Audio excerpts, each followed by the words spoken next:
Washington, the Federal Reserve is willing to risk higher unemployment if doing so can bring down prices.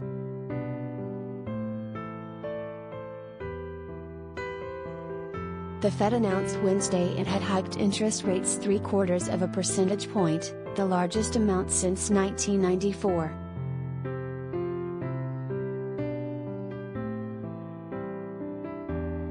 Higher interest rates put downward pressure on prices by making it more expensive for businesses and individuals to borrow money.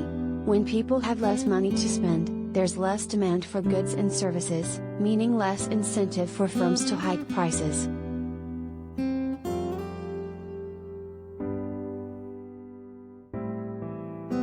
If spending slumps significantly, however, companies may wind up laying off workers. People who lose their jobs spend even less, and it can become a self-reinforcing cycle, known as a recession.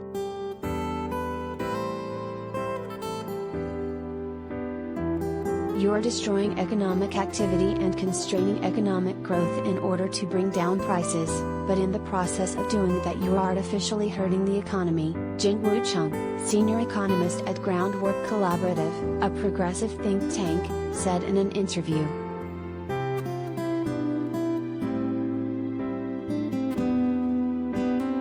Nearly 70% of economists surveyed by the Financial Times this week said they expect the U.S. to enter a recession in the next year because of the Fed's aggressive action.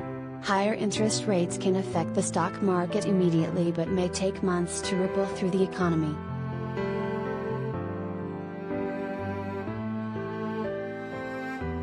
The central bank's internal survey of its own board members and regional bank presidents, published Wednesday, indicated they expect the national unemployment rate to rise 0.1 of a percentage point to 3.7% this year, 3.9% next year and 4.1% next year, levels that do not suggest a recession.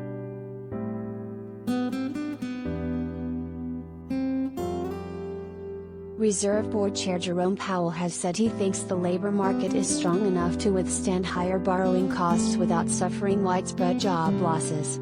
He said Wednesday that 4.1% unemployment with lower inflation would be a policy success, and insisted that the Fed doesn't want to cause a recession.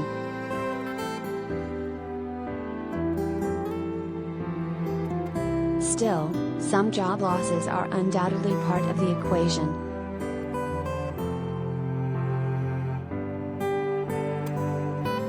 We don't seek to put people out of work, Powell told reporters on Wednesday.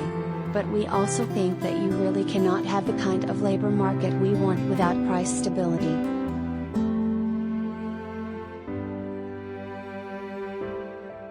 Fed board member Christopher Waller suggested in a speech last month that higher interest rates would cut the number of job openings without resulting in too many layoffs.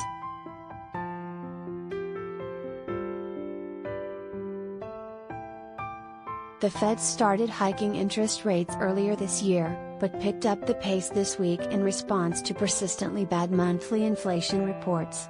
Fed officials had previously said they would continue raising rates by 0.5 percentage point, but opted for 0.75 of a percentage point Wednesday. Powell said inflation had surprised to the upside.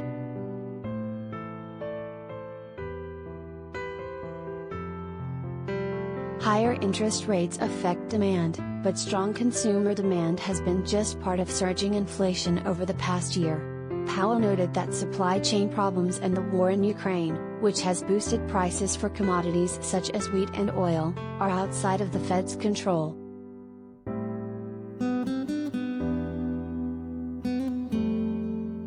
Our objective really is to bring inflation down to 2% while the labor market remains strong, Powell said. I think that what's becoming more clear is that many factors that we don't control are going to play a very significant role in deciding whether that's possible or not.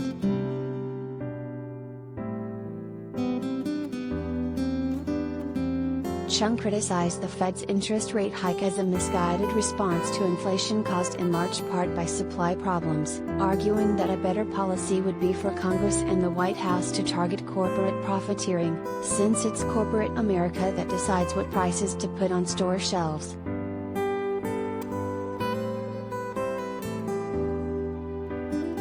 High prices burden everyone and have cratered consumer sentiment, but layoffs are especially devastating for the smaller number of households affected.